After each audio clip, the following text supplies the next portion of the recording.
Hey, She-Slayers, welcome to another episode of She Slays the Day. I am your host, Dr. Lauren Brunswick. Per usual, I'm really excited about this conversation today. I have on my podcast an alchemist, a personal alchemist, a cool, badass chick today named Saran, and I think you're going to really love it. We talk about libido, cycles that women go through in their 20s, in their 30s, in their 40s, in their 50s. We talk about the moon. We talk about periods. We talk about feminine energy and masculine energy. It's awesome. You're in for a treat. But first, I need to admit that I spent $50 on 24 one-serving size bags of cereal this morning. And I don't even eat cereal. Okay, so here's the backstory. You guys know I'm an open book and I'm constantly just ugh. So I'm a real human who does really stupid, embarrassing things. So if you listen to last week's episode, all about learning to love your body, you'll know that yep, I'm on this journey, yada, yada. I've tried a lot of yo-yo diets and I'm trying to find this, just not another diet, just a lifestyle, right? So I'm talking with my good friend the other day and I'm I've been doing intermittent fasting since November and I'm just kind of sticking at this weight, which is, I don't hate, but I don't love, that's the kind of thing in Amy Porterfield's podcast that I was listening to, Talking Body. She was asking an expert, is it okay? Is it possible to love your body and still want to lose weight? Or is it possible to love your body and still want to change it? And the expert said yes. So that's kind of where I'm trying to find that sweet spot of I do love my body right now, but it is okay if I'm seeking, to shed some pounds so I feel more confident in my clothes. So my clothes actually that are in my closet fit me. Okay, anyways. So I'm having this conversation with my friend, and this is Tuesday morning. This is pertinent. And she's like, have you thought about the keto diet? I said keto diet. Because it is literally one of the only ones that I have not done yet. And I was here's the deal. And I get all on my entitled horse to her of I'm just really on this journey where I'm seeking a lifestyle, not a quick fix. And I just can't get behind anything that doesn't allow you to eat sweet potatoes or apples or beans or hummus. Those are healthy foods. And as a chiropractor, knowing that I totally talked in this voice to her, right? Dairy is very inflammatory, blah, blah, blah. So she's all right, whatever. So what was that? 9 a.m.? Fast forward to our 1 p.m. Meeting for our team. And my doc is on the keto diet. She's been for a couple weeks.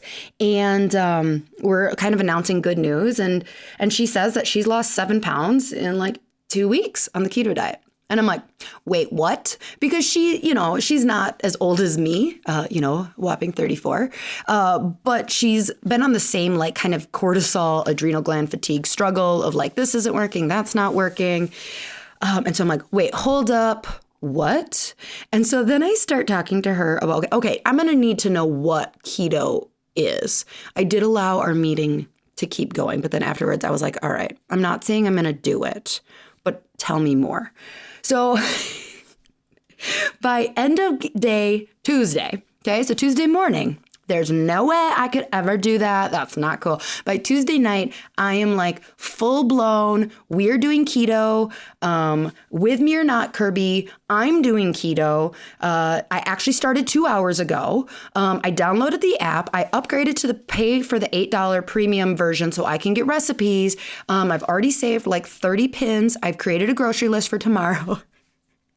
So then Wednesday, I go grocery shopping on my lunch break.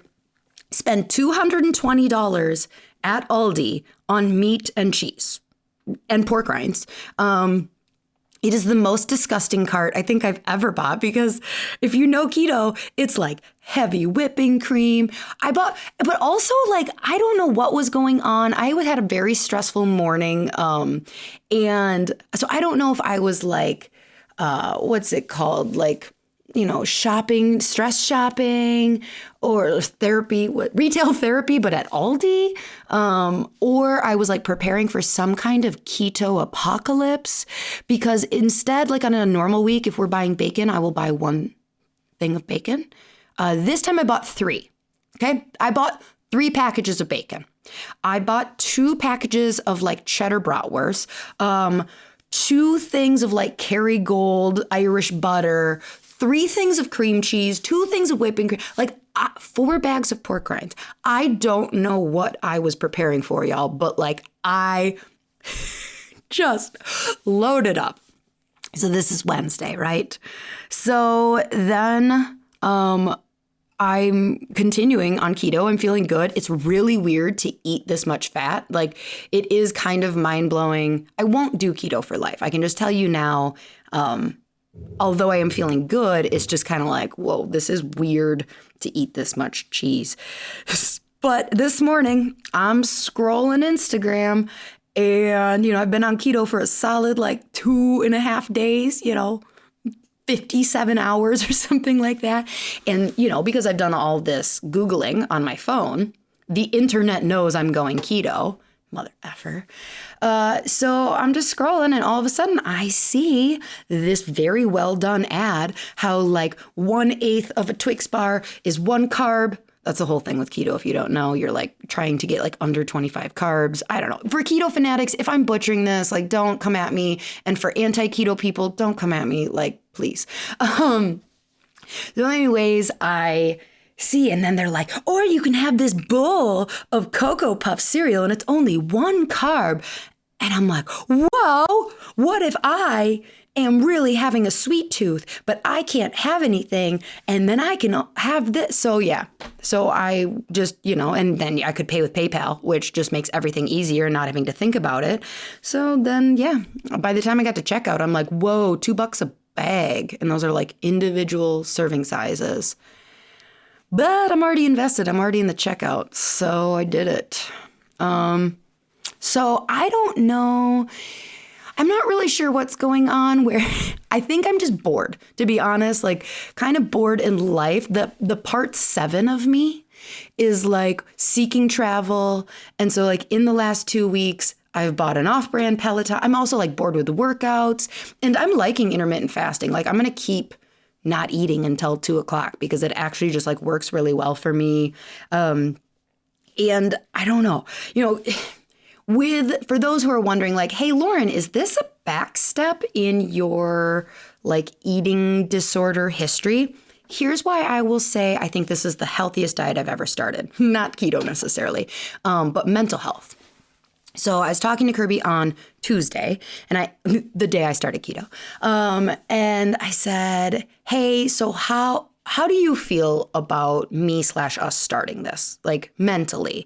Because Kirby kind of has like PTSD from me making him do detoxes and stuff like that. So anytime I'm like, hey, we're going to do this liver cleanse, or we're going to do this, he's just like a big like Heisman stiff arm, like, no, you can't make me do anything. Poor boy's been traumatized. So anyway, so I'm asking, like, how are you okay with this? I know, like, I don't know how this fits with all of this evolution that I'm trying to do with getting healthier. And he's like, I am concerned. I want to make sure that you're going into this with reasonable expectations, or like maybe even a lack of expectations. And I said, right now I'm 175 pounds. I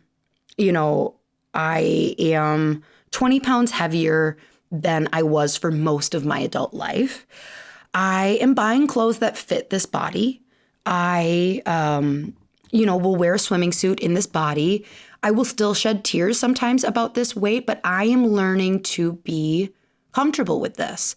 And I said, if I do keto, one, I'm kind of excited just about changing it up. Like I said, I'm part 7, like I need something new. And I get to eat meat and cheese. So like, I'm just interested. Like, I'm very curious. And at the end of a month, like, if I don't lose any weight, I'll be okay. Like, I can't promise I might not cry a tiny bit, but I, for the first time, am not entering this diet like, oh my God, I hate this body, and like shaming myself into like, I'm doing this new thing, and oh my God, because I'm disgusting. Because this is how I would enter a diet in the past, is like, if I was this balls to the wall for a diet, it was because I was so disgusted with myself that I could not live another day looking like this. And so the day I started keto, I actually felt really comfortable in my, and I'm telling him this, I'm like, this morning I put on my clothes and I felt comfortable with the way they fit. I stepped on the scale, actually for the first time in a couple months, and I was like, yeah, that's kind of what I expected. It's not like what I want, but that's what I expected. I put on my makeup, and in the mirror, I was like, yeah, this is a good makeup day. Because I don't know if any of you all have had this day where you're just like, oh, nothing can fix this. What happened overnight? Like, I'm puffy, and all the makeup in the world cannot make me feel pretty today. And so I was like, I had a good makeup day. Like, I've never entered a diet like this that has such weird restrictions in such a healthy place. So I don't know. I think that this is different. And he's like, okay, as long as, and so he kind of like, not that he like gave me approval, but he gave me kind of like a thumbs up of like, I think this is okay. As long as you're not going to be super disappointed if it doesn't lose weight, if you don't lose weight, or, if you're doing this for right reasons and whatever. I'm like, all right, well. So anyways, yeah, that's how I bought $50 cereal, and I'm just a ridiculous human. So anyways, okay, let's go on to our listener highlight. This is from J.A. Wedding on Instagram. It says, thank you for showing up as you. Oh my God, 3 hand clap emoji, girl. You are, oh wait, no, hold on, just kidding. Backtrack. It is titled, Thank You for Showing Up As You. That was a different thing. Still from J.A. Wedding, and it says, it's beautiful to see women speak healing and truth while showing up as themselves at the same time. Thank you for being the change. Heart emoji. Well, J.A. Wedding, I don't know if I'm being the change as much as just like a imperfect person who's willing to just show up super broken. If that's part of the change, then no. I'm joking. I do know that the work that I show for you guys is valuable in you being, just having a better positive mindset for yourself, and, just kind of just changing how we view, bringing awareness to this stuff. So thank you for that. Nice little note. Okay. So let's get on with the show. So today I have Dr. Saran on. She's a holistic nutrition practitioner focusing in herbal medicine and personal alchemy. She's an island woman living in Canada with her family and is extremely passionate about living life in symbiosis with the planet. She completed her studies in holistic nutrition and spent countless hours studying herbalism from incredible herbalists, but always returned to the wise ones in her family in the Caribbean. Their intuitive wisdom and natural alignment with the land have inspired much of the work that she does. She blends the art of science of a better living, integrating a variety of healing therapies that not only reconnect us to the planet, but also our own internal rhythms. Like I said, very, very cool episode. Loved having her on, and just a wealth of knowledge for any woman at any stage in her life to listen. So before we jump in, let's pray. Hey, God, how's it going? I don't really have any special requests today. Maybe just help everyone listening right now in this moment relax their jaw, take a nice deep breath of spirit into their lungs, quiet their mind just for a moment, and let everyone else say like, oh, hey, God, hey, Source, hey, Spirit, thanks for being with me every second of every day, even though I ignore the shit out of you most of the time.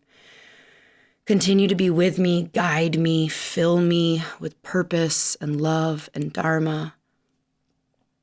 Guide me as I walk through this day to just show up as my authentic self on this journey, continuing to make mistakes, and in your grace you forgive us. and allow that grace to extend to me, allow me to extend that grace to myself as I am just this imperfect person showing up, trying to help people in this cool life, in this career of chiropractic, in this career of whatever you badass entrepreneur who is listening right now is doing. So thank you for being with me, you neglected, poor spirit. In your name we pray. Amen. Okay, yo, here is my talk with Saran. Well, thank you for being willing to come on the show and be a guest. I was so excited when I found you, where everybody finds everything on the internet. And so let's start with, like, it's the most basic question. I know it's kind of boring, but like, tell people who you are and kind of how you've gotten to this point in your life career. All right, so let me try and give you the most condensed version of that story. I know we could just like answer that question for an hour. So I'm a holistic nutrition practitioner and herbalist. I live in Canada, but I am from Jamaica. So I was born in Jamaica and I came to Canada. I just decided after high school, I was like, Mom, Dad, I'm going to Canada for university. And they're like, why? You don't know anybody there? No kidding. Like, do you know it's cold there, Sarah? Yeah, it's crazy. That's kind of crazy. But I just had that feeling like I needed to do something different. And what I decided to study seems very different from what I'm doing now, but it was all part of the journey. So I went to university, I got a Bachelor of Commerce. I'm specializing in hospitality and tourism management, but I always had a calling for service. Like I loved helping people, supporting, so in my mind, when I was young, I was like, that seems like the natural direction, especially coming from an island, where there are lots of hotels and stuff like that. So for me, service kind of had a very kind of narrow kind of view. Yep. And so in the process of doing that, I started my career in food service. And I really noticed looking around in food service management, working in corporate food service, the habits people had around food when it came to lunchtime and, figuring out what they wanted to eat. And it was amazing to me because there was so much unconscious decision making. You know what I mean? Yes. It's like, okay, what can I just get quickly? And then eventually I was part of a team that was creating a healthy living program. And in that process, I really fell in love with nutrition. I fell in love with, helping people make better food choices. And by that time, I had already had 2 children. Okay. And I got pregnant with my 3rd child. And I realized that it was unsustainable having a family and working 14 hours a day. So when I had my 3rd child, I went back to school to study holistic nutrition, and everything snowballed from there because a whole new world opened up to me, just natural health. So it wasn't just about food. It was about the mind. It was about the spirit. It was about, natural alternatives. And there was just so much to explore with that. Myself, personally, in terms of like health issues, I always had like a smorgasbord of like little things that were not quite right, but they couldn't figure out. So I had nocturnal seizures for many years, starting from when I was in high school, and it would only happen a couple of nights a year, every 2 years, very unexplained. Did all the MRIs, nobody could figure it out. All the chiropractors right now are thinking as they're listening, like, did you get adjusted?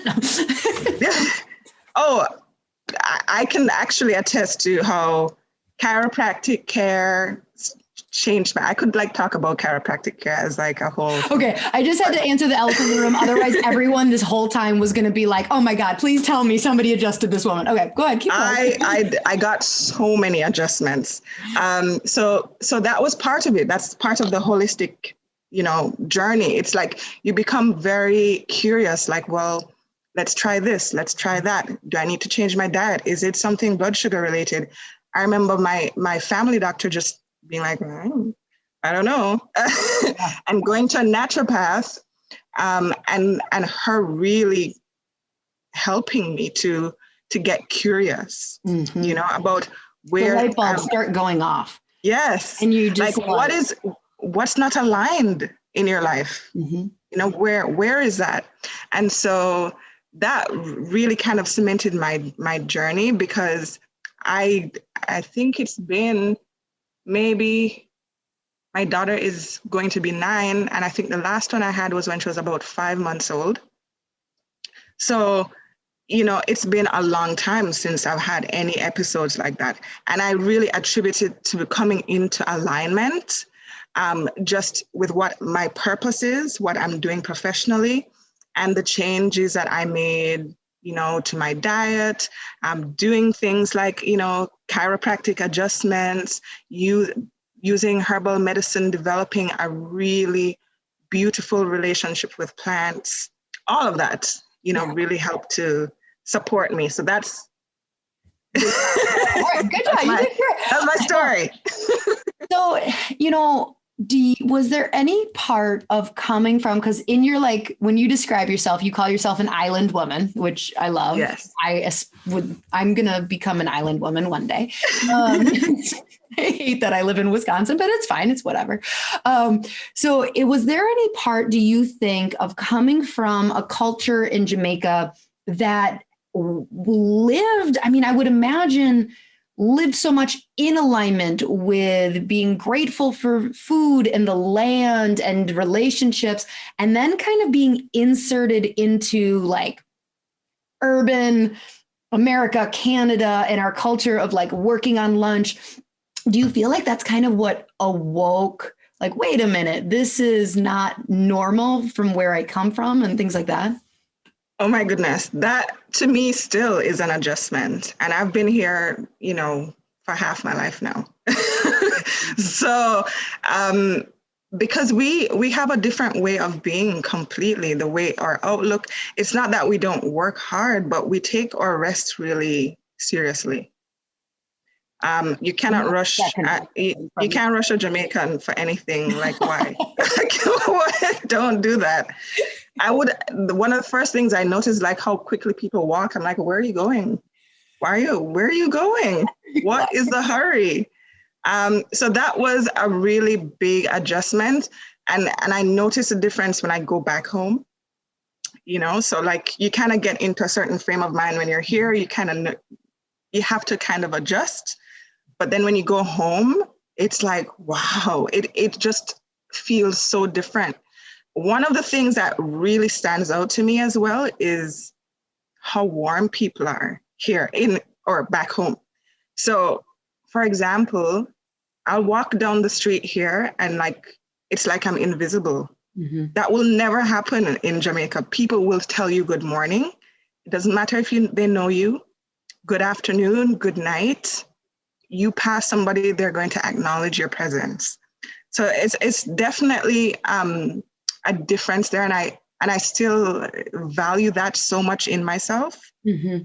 So even though people around me might not be like that, I'm still going to bring the island warmth with me, even if I live in a very cold climate. Got it. Yep. Yeah, that's great. I'm sure all of your neighbors very much appreciate that. They're like, yeah, oh, she's so great. So talk to me a little bit about the difference between, because you said you focus in herbal medicine and personal alchemy. Mm-hmm. What's the difference there? So personal alchemy has to do with transformation that is necessary when you heal yourself from any kind of chronic ailment.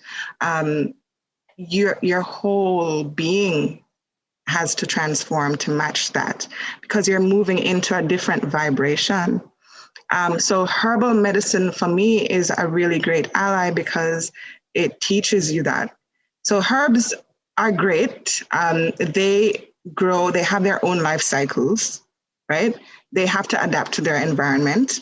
So when you take that in, they're giving you that information. They're giving you that education as well. They're shifting your vibration on that level also. So those two things really go together in my mind. For me, that has been a really critical part of that transformation process, because it sort of opens the door.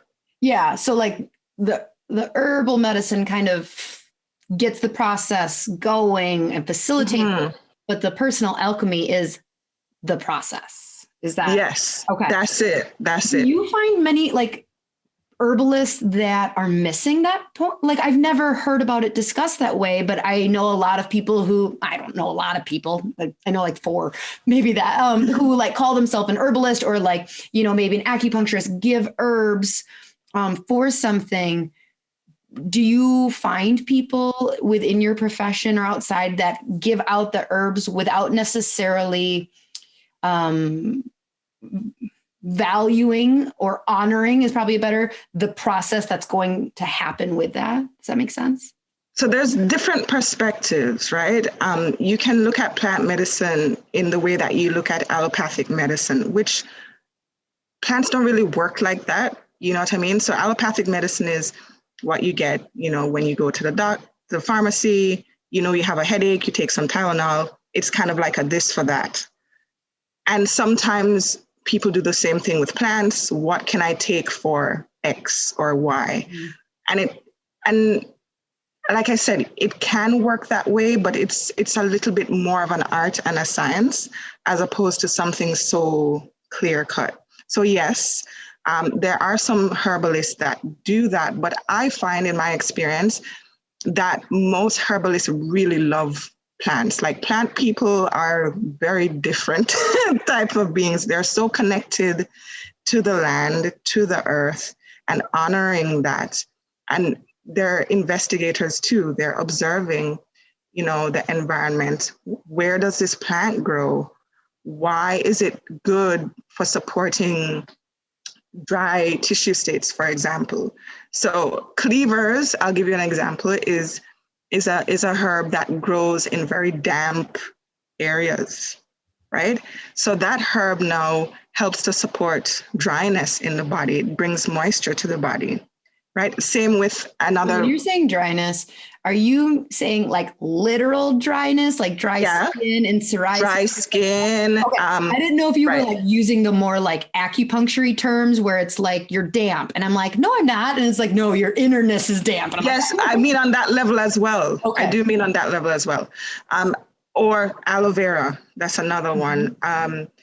Cactuses grow in a very dry place, so they're really good for like dry conditions, right?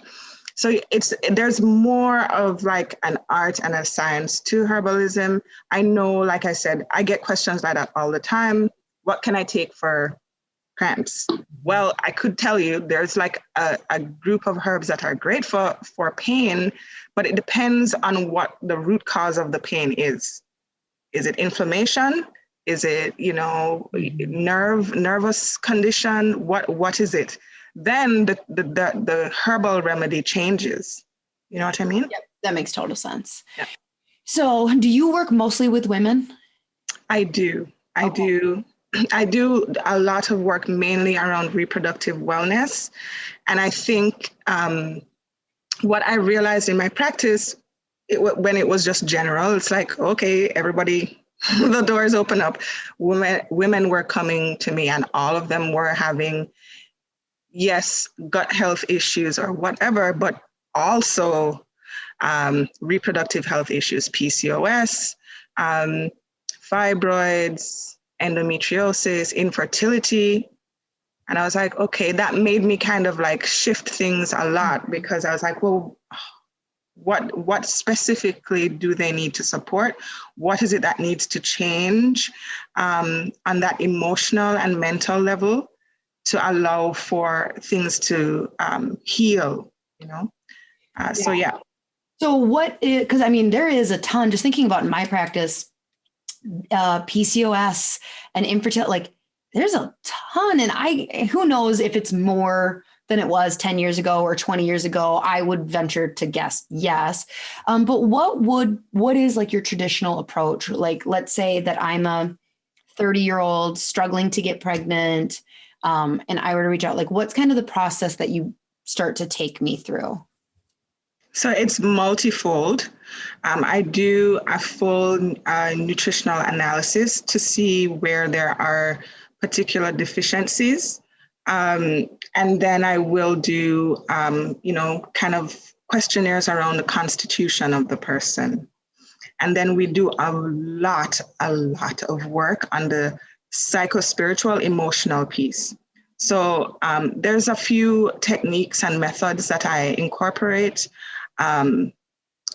Breath work. I always do breath work exercises with my clients when we have calls. We also sometimes, depending on the client, I will do birth chart astrology. So that gives me some more information as well. I will also do tarot readings with them. Those all help to support with the personal transformation piece. The thing that really stands out to me when it comes to reproductive health is around receptivity and cultivating feminine energy. So that doesn't mean it's not gender specific, right? So even if you don't identify as female, it's about the energy of the feminine, which is a lot more subtle. And especially for women who work in a particular environment where, they have to have a very brave, tough face. They're in that kind of go, hustle. I use the term, but like masculine energy. Yes. Yep. Yes. It's very hard to make the switch when they're ready. So the work is really about that. That's the transformation. Is finding the balance. Energy. That's it. Okay. So there's a lot of work that I do around cultivating that, what that is, dropping into your intuition, because the logical mind is going to tell you this doesn't make sense. And I get that because I'm a big book nerd and I love science and I love, things like that. But I'm also really creative. And I've really found a way to balance those two things. And I know that it's not an easy thing for a lot of people to do. So that I think is one of the main blocks that women encounter who have issues around fertility. It's around receptivity, because conception, go ahead. Does that go hand in hand too with like the sexual desire and libido? Absolutely. So you need that spark, passion, right? A tarot card just popped into my mind when I said that, but you need that root desire. But then the actual act of conception is really not active on our parts. It's receptive. The egg is just sitting there. It's waiting. I'm sorry. So that's what you mean by receptivity. Yeah. Are you open? Oh, that's so interesting, because I'm sure so many of these women are like, I want a baby so bad. But then you're telling them like, you're not open to it.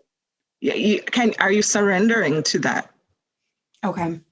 Right? So surrender is a word that is not easy if you are in that sort of mentality. So I'll give you another example. I've had clients who are like engineers, or, where there's a lot of masculine energy. They have to, have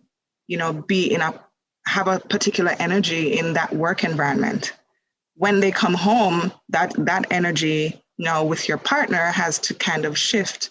And it doesn't mean that you're weak. It's not weakness, right? That's not what it's about. That energy, when that egg sits there, it's to be fertilized. It's not like searching, looking out. Okay, where's this? It's just being. It really is just waiting for that moment of connection. So if you can cultivate that energy, that's going to make such a huge difference in your ability to conceive. And it's not just about making babies, it's about anything that you do in that creative arena, because the uterus, the womb is your creative center. You're creating so much more than, an actual physical life. That new book or art project or business idea, all of it is birthed from that place. But you have to be able to balance the doing with the being, And so, yeah, okay. This is like, oh gosh, this is my problem. So how do you help a woman? And sorry if you've already said this, but say it again for me. How would you help a woman start to draw in that feminine energy? So like, for instance, a lot of the women listening are probably similar to me, where during the day, even though as a chiropractor, I treat mostly kids and women, like I don't have a very like pain focused clinic. So it could be a lot worse for me. I don't mean to say worse, but but I am in this mode where I'm the boss. I have to handle problems that come up. I need to have the answers for patients or be confident that I will find them, tell them what I think is best. And so it is, this very like structured energy. And then I come home and the kids and dinner and the family time. And, how is it possible to kind of make those switches on a daily basis? Like, how do you help with that? Okay. So I think it has a lot to do with an attachment to a particular persona, right? Are you attached to that? Like, can you put it down? What happens if you don't? What happens if you do? Persona during the day. Yeah. Can you let go? Can you surrender it? It's a hat that you wear. You know what I mean? Yeah. It's not you, but it's one of your hats. And I think that when you start to over-identify with a particular hat, you start to believe that that's who you are. So the more that you're able to see it from a perspective of, well, this is an energy that I need, that I use to move my work forward, and not necessarily reflective of who I am at the core, then you can make that switch into something a little bit, you can surrender it, Yep. It's hard to leave it at the door. But that's actually one of the really great lessons I got from working in hospitality is that just because you're having a bad day, like your customers are going to come to you and they might be having a bad day. Are you going to like there's a customer service hat, right? So sometimes you have to be able to put things down, put things aside, and really kind of embrace something else that's really actually quite natural and organic, right? Yeah. I mean, what's kind of coming up for me as you're explaining this is a conversation that I have with patients all day long, kind of relating to their nervous system, where, I will talk about like, we have fight or flight, we have rest and digest. Fight or flight isn't bad. If I have a patient who their neurology is locked into rest and digest, and they don't have like the ability to kind of step into fight or flight, that's just as much of a problem, although a lot more rare in our society. We tend to be much more fight or flight.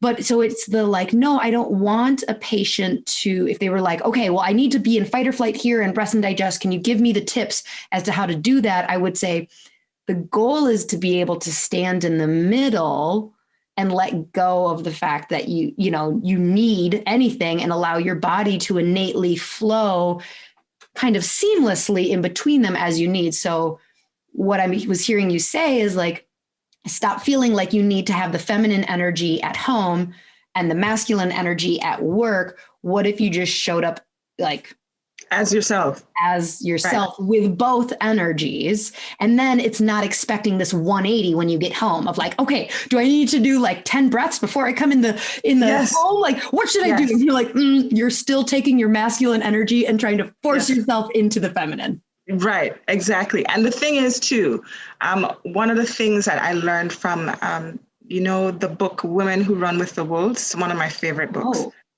Oh my goodness, one of my favorite books. And there's a piece in there where she says the ego acts in service to the soul.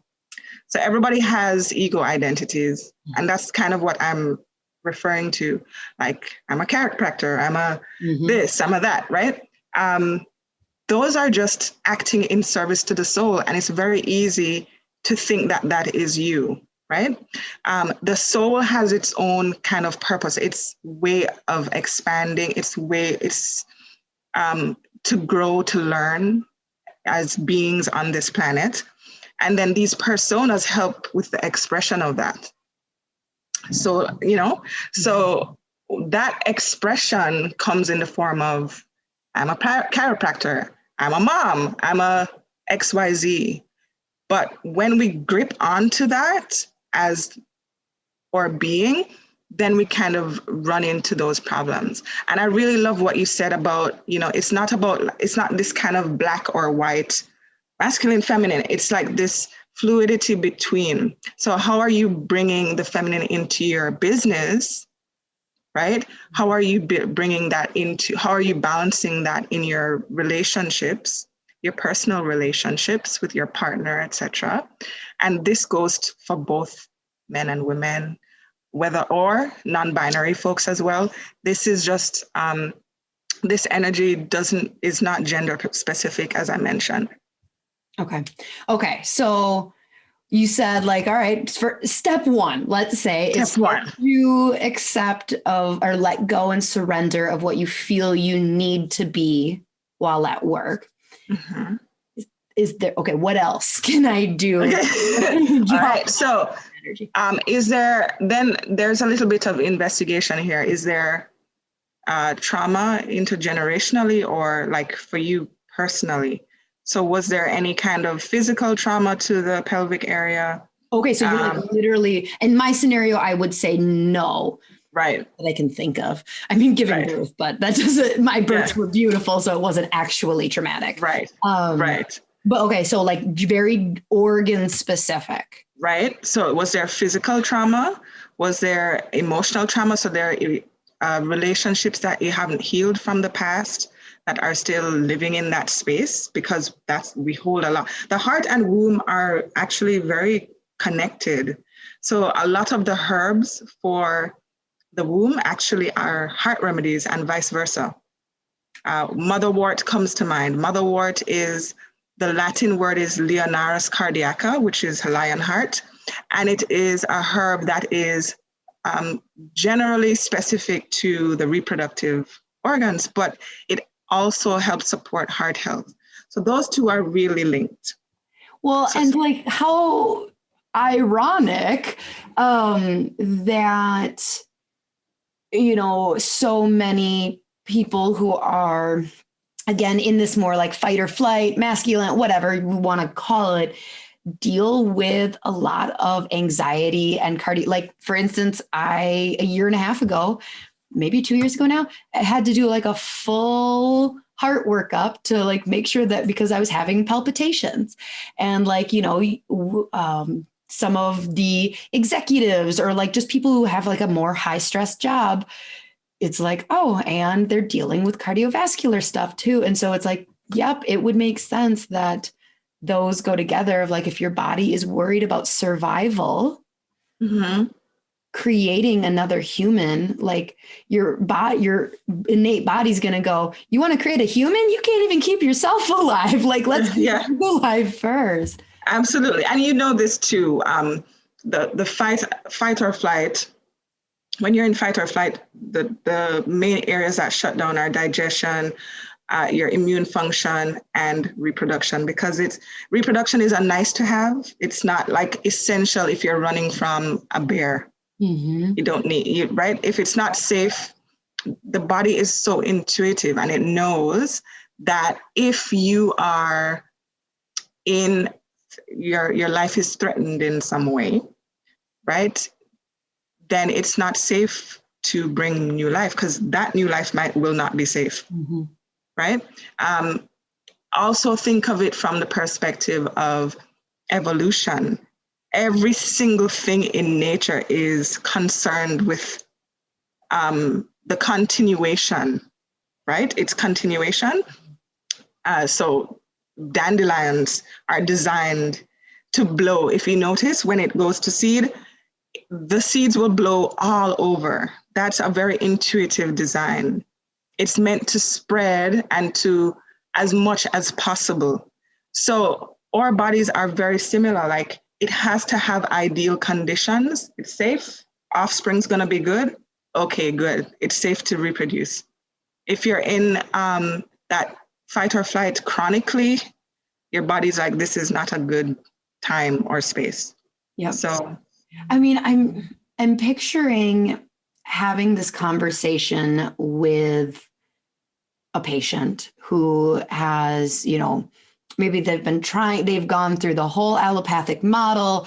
They're here, and I'm telling them, like, talking to them about stress, and like, that's a hard conversation to have with a patient, because like, they want to know what is the problem and how to fix it. And so it's almost like telling them, like, it's because your body doesn't feel safe reproducing, and it's the amount of stress that can be a very stress inducing conversation. So this is where self-compassion comes in. And herbal medicine. So remember I mentioned before where it's kind of like a gateway. It kind of like opens the door. So if there's issues with the HPA axis, for example, then you're going to use herbs that will support that, and that will give you an openness to certain conversations. It will give you an openness to exploring the things that are not in alignment, and how you can go about, making those changes, right? Because if you're up here a lot, you kind of want to move the energy down, right? So a lot of the energy tends to be really concentrated in like the crown chakra in the head, overthinking, stressing, worrying. And so if you can move that energy down with herbal medicine, that frees up a lot of space here and allows you to be more in connection with your body and how it feels, right? That sensory awareness. What are some of your favorite herbs that you would recommend for that HPA axis support and like moving the energy from the crown chakra down to the root? So I always, especially now, you look to adaptogenic herbs, because they support the adrenal glands.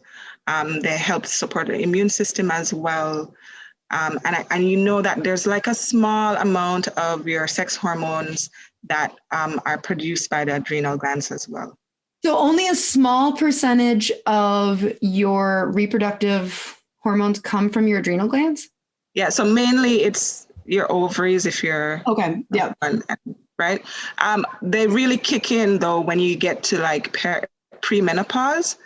But if you're in adrenal burnout, like if you're in that fight and flight for like all of your 30s, all of your 20s, you get to your like mid 40s over here, yeah. Right. Then what ends up happening is that your adrenal glands are supposed to kind of compensate for the slowdown in your ovaries. And so what the challenge is, or a lot of women experience hot flashes and those symptoms because the adrenals aren't picking up the slack because they're already shot.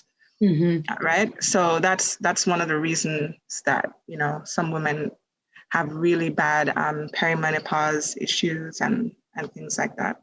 So if you have like a 30-ish person who is definitely like on the spectrum for adrenal burnout, we'll just say, which is like everybody, we'll just say asking for a friend, right? But they're dealing with maybe some either like low sexual libido. Is that issue a adrenal gland issue, or is it an ovary issue? It could be, could be both. So it's okay. So when it comes to libido, this is something that I also really like to emphasize, that we are not supposed to, it's not consistent. Like if you look at how our hormones rise and fall every month, our libido actually does the same thing. Again, it's a very intuitive process. So as estrogen rises, then you're gonna have that pickup because your body is like getting primed and ready, right? So you'll find your libido is kind of plateaued at the first day, 2, 3, 4 of your cycle, and eventually starts to rise as you approach mid-cycle. And then that might fall off after you ovulate and then rise a little bit again because testosterone rises towards the end of your cycle again. So with that rise of testosterone at the end of your cycle, some women are like, oh, feeling like more aroused or more, their libido is up again. Mm-hmm. So it's very cyclical. It's not. What if I feel like I have no cycle? I have a menstrual cycle, but like, what if somebody's like, I don't feel any rise in that? Yeah, so it's noticing what you're noticing. This is where body awareness really comes in. So in the course that I have, it actually zeroes in on allowing you to notice the difference in each cycle, paying attention to each of the 4 phases, because there's 4 phases of your cycle. So, you have your day 1, you start bleeding, mm-hmm. Day 7, or, on average. Yeah. How do you feel in that point at that time? Are you noticing what's happening? What are you eating? What's coming up for you? 7 to 14, again, this is where you're going to have that rise. If you look at a chart, so you see the wave of your hormones kind of climbing up with serotonin as well. Estrogen is going up, serotonin is going up. You're starting to feel really good, typically. But sometimes if we're not body aware, we're just kind of used to having like this consistent go, right. Then we don't notice the upswings, right? And we also think that we need to be the same all the time. You don't need to be horny all the time. It's okay if you're not, if you don't feel up to it, but noticing when these things are shifting is really critical. Because I guarantee if you take 1 month to just notice, like you make that mental note and you say, this month I'm going to observe what's happening in my body, right? I'm going to try to take that energy down and not really think about, just notice, body awareness. You will see that there is a point in your cycle where you feel a little bit more up. It might not manifest for you necessarily like you're trying to tear your husband's clothes off, but you notice your energy is a little bit different. And then the next month, you're going to say, what am I doing with this energy? Like, do I feel creative? Maybe you're pointing your creative energy into something else. You're not using it for sex. You're using it to develop a course. You're using it to learn how to play the piano. Creative energy and sexual energy are very much one and the same. That makes sense with you saying it, but I've never thought about it at all. And so like, would it be a fair assumption or, that if I incorporated more of that, like, because it's hard for me when I create, like I'm a workaholic. So when you say like create a course, I'm like, yep, I'll do that. And then like my body shifts completely into like masculine of logistics and execution and things like that. But if I were to play around with painting or learning an instrument or just like, more of that like creative energy, purposeless creative energy. Yes. Does that foster an environment for increased sexual energy though? Absolutely. So that's one of the things that I always do with my clients is what is a thing that you would love to do? Go back to your childhood. What did you love to do as a child, creative wise? What did you like to color? Did you like to paint, or did you start learning the piano but then like it fell off, or whatever it is? Can you pick that back up? Because it activates a different part of your brain, and then it allows you to kind of have this more organic relationship because you're kind of more in a flow, right? Mm-hmm. So that absolutely, or even cooking, gardening, mm-hmm. putting your hands in the soil, caring for and nurturing a plant, these are all things that will help you to connect with that energy because you're not using your brain necessarily, right? You might observe things and right, but you're in a different kind of space. So all of those things are really great to do mid-cycle, and knowing your cycle is going to help you. My course is called, Inner Seasons, a blueprint for honoring your body. It's an actual blueprint. It's an actual, your cycle actually here is how you live your life. Here it is. This is how you do it. This is where your energy is highest. This is when it's not so high. This is when you have the energy to create. This is when you have you don't. This is when you're supposed to rest. This is when you don't rest. It's all there. All the information is there. Yeah. Have you read Kate Northrup's book, Do Less? I am a very big fan of hers. I haven't read that book, but I am a very big fan.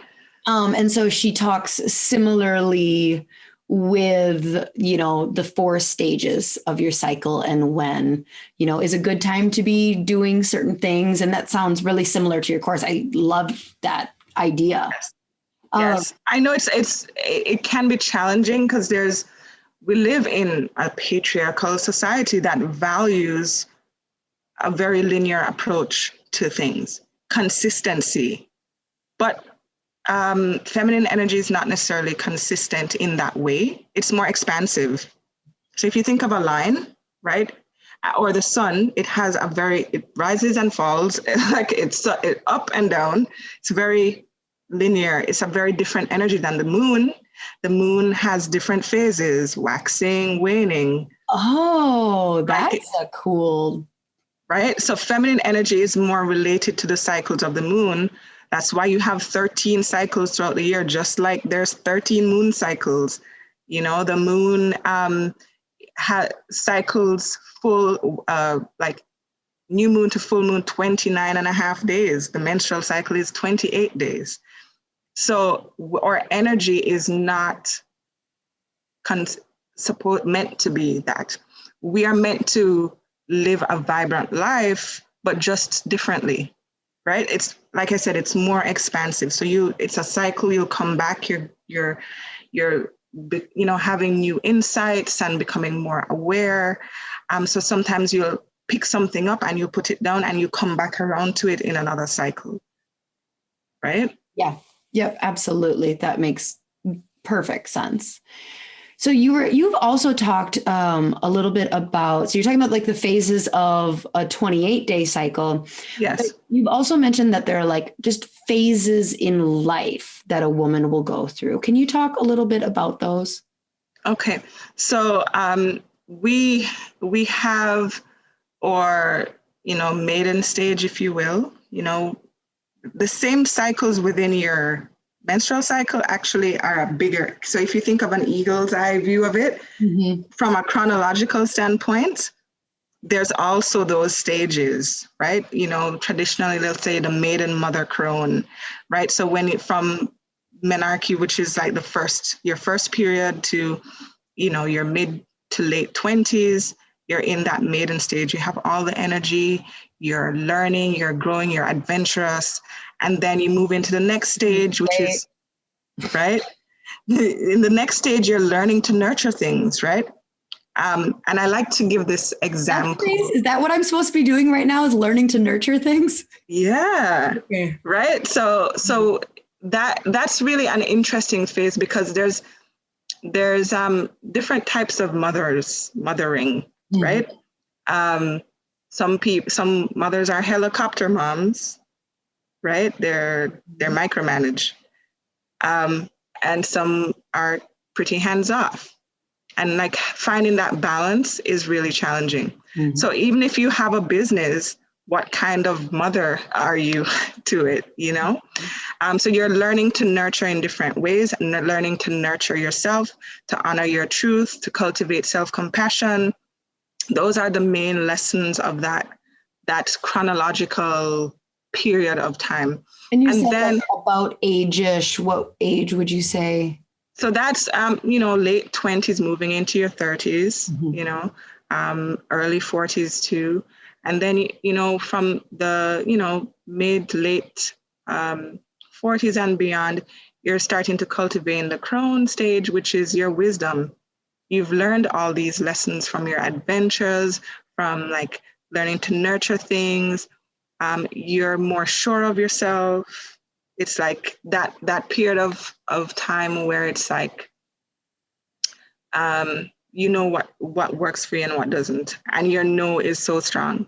I remember teaching a workshop in Jamaica, and I had a woman who was entering menopause, and she's like, I don't have time for anything that doesn't serve me.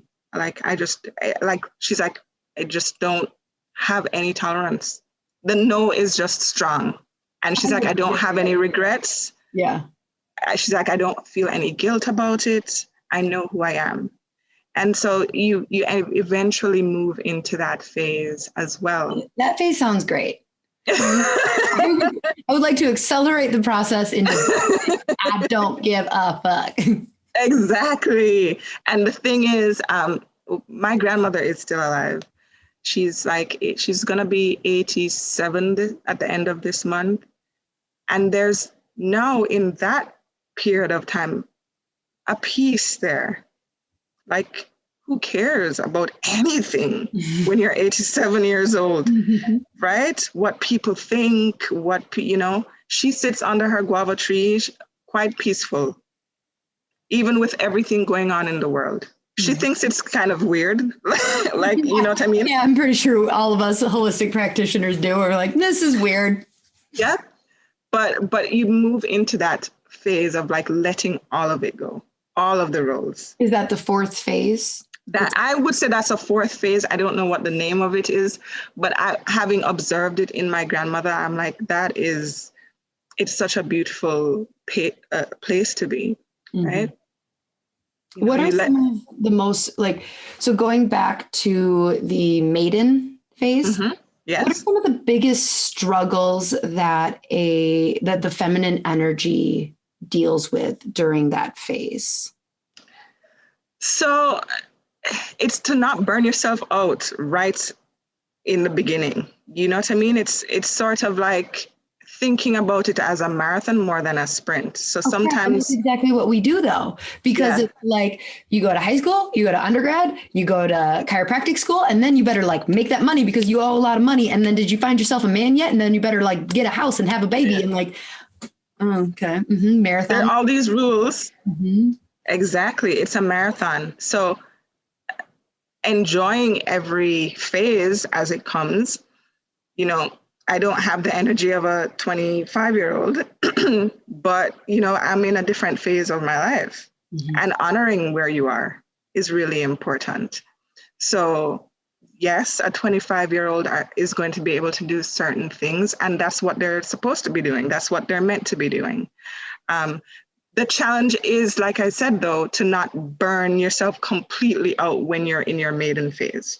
Can you still look at your cycle and say, yes, my predominant energy is maiden, but I still have those phases within that, right? Yep. So your maiden phase or your follicular phase is going to be amplified because that represents the maiden phase. But you still have an opportunity to test out nurturing and, creativity and things like that mid-cycle. You still have the opportunity to test out the crone stage in your menstrual phase, right? Even though that's not your predominant energy. And that really allows you to not burn everything down, like kill yourself, completely be burnt out with work and keeping up socially and all the things, right? Yeah. Because I guarantee you, as someone who really loved doing all the things in the 20s, you will pay in your 30s. That's what I was going to ask. Is that, so what was the middle phase called again? So the mother phase. Is that the number one issue that phase tends to work with, of like, oops, well, nobody told me to, like, it was a marathon, not a sprint. And now I am not even halfway through this and exhausted. That is why all the issues come up. Yep. And you're like, I was surprised. I remember as a teenager and in my 20s, I never had acne. That was never a thing. But in my early 30s, I'm like, what is this? There's so many women who, like, all of a sudden they get those diagnoses. That's when the diagnoses come. You have fibroids, you have PCOS, you have endometriosis. All of them come in that time. In the 20s, you don't really see that too much because you're not paying attention even. But now you're learning that not taking care of yourself has consequences, right? Yeah, and I'm 34. And so that has been the last 3 years of my life of like, whoa, you cannot, like, within the last 3 years, I have gotten like chronic back spasms that, knock on wood, are doing great. IBS flare up at some point, a full cardiovascular like workup just to be told like, oh, you're stressed. And so it's like, yeah. And I'm like, why? I miss my 20s. Is this just getting old? But it's that like halting of like, you cannot keep sprinting this marathon. You can finish and you will finish. And like, but this is not an option for you to keep going this way. It's an opportunity to learn to nurture yourself and to connect with yourself. That's really what it is. This phase, it's not, like I said, it's not necessarily about mothering another person, but how are you mothering yourself, nurturing yourself first and foremost? And how are you connecting to that? What does your compassionate voice sound like? This is actually the time when a lot of women look to, discovering or unearthing the roots of their wounds, right? There is an opportunity here to heal the mother wound, especially the relationship with your own mother, intergenerationally, and also the voice in your head, right? So if you're really someone who is very driven and something doesn't go the way you expect it to, what does the voice in your head sound like? If you had a very harsh mother, for example, that voice is going to sound like that. So now the opportunity is to relearn a language that is going to give you comfort and learn how to find comfort and self-soothing, Yeah, that makes sense. So you had mentioned in the maiden phase that even just throughout a 28-day cycle, you can play with the different phases. And what does, is there a time during your cycle that's best to play with each phase? Yes. So the maiden phase is, okay, so let me start from the beginning. So the crone or I will call her the wise woman. Okay. Or the sage or the mystic, right? Mm-hmm. Mystic is that menstrual phase. They say the veil is really thin when you're actually menstruating. That I find that I have very vivid dreams. At that time, I'm very quiet. It's very internal, time, right? So that's that phase. Then the maiden phase would be associated with the follicular phase. So after your cycle, you're done bleeding, and your hormones start to rise. Mm-hmm. So it's this up and outward energy. You have like, oh, now I can like plan and strategize and I can do all the things. No, you can't. Like, just, pace yourself. But that's a good time to organize and, things like that.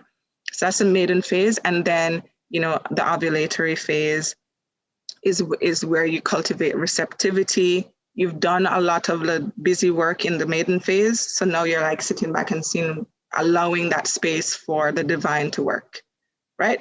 Now you might see certain people being attracted to you. Like, it's so funny. Like, there's certain people who always contact me when I'm ovulating, and it's weird. I don't know how they know, but I think science calls it like the egg effect, or like it's something like that. But like science has actually proven somewhere that like when we as women are ovulating, there is a actual magnetism. Exactly. So there's no doing there. You are just existing like a flower, and everybody's like, oh, this beautiful flower, I want to pick it. Right? Mm-hmm. The flower is just being. So you get to play with that energy of just being in your radiance, right? Receptivity. And then the next phase, I actually really love. I call it's like the enchantress. Mm. And also it helps you to refine things. It's like this, you think you can do everything at ovulation, and then this phase comes and says, no, actually. And then you also get a chance to refine things. You're like, this doesn't work. So I call it the no bullshit phase. Okay. Yeah. Right. So that's when you notice your baseboards are dirty, and your partner is like annoying. That's the phase where you notice things that maybe you let fly before. Mm-hmm. And so you kind of have this opportunity to drill down on what works for you and what doesn't, right? So that's the playing with the energy, and you do that every month. You get a renewal every month. You get a chance to do it every month, So when we think of our cycles as it's like, oh, it's a nuisance, it's like, no, actually, there's opportunities there to start anew and to radiate and to refine all of the things. What are some of your favorite books that have really helped? I know you said Women Running with Wolves. Women Who Run with the Wolves. If you see my house with books, there's so many. Woman Code is one. Alyssa Vitti. There's oh my gosh. So it depends on what genre. Is it like science-y kind of? No, I want, like, what would you recommend for just continuing to help facilitate drawing in of the feminine energy? Wild Power. There's one called Moon Time as well that I really love. I draw on that one. What else?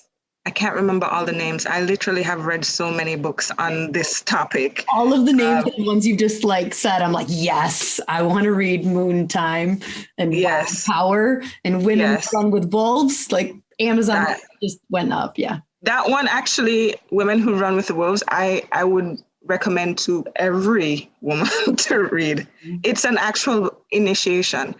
I've been reading that book since 2018. Like it's not a book. Yeah. Okay. So it's not a book that I go, you just read it through. Okay. I've literally spent years working through the themes in that book. I'm not done yet. Wow. Okay. So pretty incredible in terms of understanding from the author uses a lot of Jungian psychology and mythology to really drive home the idea of what the experience of the feminine is, right? So highly recommend that one as like an initial read before you read anything else. Okay. That one is the one. Okay. Can we just talk slightly more about plants and herbs during the cycle? Like geek out on me on like when we're talking about with this menstrual cycle, like how do plants work into this, whether it's in diet or, yeah. Okay, so there is a category of herbs that support the reproductive system specifically. There are astringent herbs. So they're ones that tighten and tone. So if you think about someone, for example, who bleeds a lot, heavy bleeding, and you think about the blood vessels, maybe they're in a relaxed state. So you want some herbs that can support that. Those herbs tend to be high in vitamin C. So again, you see that heart connection too, because vitamin C also helps to strengthen the all blood vessels, even in the heart. So my favorite herbs are red raspberry leaf. You've probably heard of that one. A lot of women use that, especially like right before labor. Yeah, my midwife had me do that. Yeah, I don't know. And after as well, to bring the womb back, to the size that it needs to be. So it helps with tightening and toning. It's slightly sour, very slightly astringent. It makes you pucker, right? Any astringent herbs kind of make you kind of, have that mouth feel. Okay. The next one that is a favorite of mine because it's very popular in Jamaica. Like every Christmas, it comes into bloom. It's called sorrel or hibiscus. It's in the hibiscus family. And that one is red. It's a beautiful flower. And again, it has that astringency to it. So it helps with heavy bleeding. And then there's pain relief, as I mentioned. So pain relief, there's cramp bark that is very specific to, and actually for the nervous system in general. I also like ginger. So that is a circulatory herb as well. So it helps with flow, and brings warmth, releases stagnation from the womb too, because sometimes you have a cold uterus and you have a lot of clots and things like that. So I really love ginger as well. And then there's just general herbs for the reproductive, like motherwort. I gave you the example of. And that herb actually is really great if you tend towards like anxiety towards the end of your cycle, or like when your cycle starts, you have a lot of mental disturbance. The eclectic herbalists used to would refer to it as a herb for hysteria, which was not a thing. Yeah. Right? Another podcast episode. Right? So that one really helps with that emotional piece and healing the mother wound, healing grief. So those are some of the main ones that I really love to go to. Of course, there are other herbs that deal specifically with the hormones. So dong quai, chasteberry, those ones that have a direct effect on your actual hormone balance. There's a really great Ayurvedic herb, some ashwagandha as well, that helps with the adrenal glands and hormone balance. So there's quite a few there that, depending on the person, we use a mix. Right? Oh, you are a wealth of knowledge.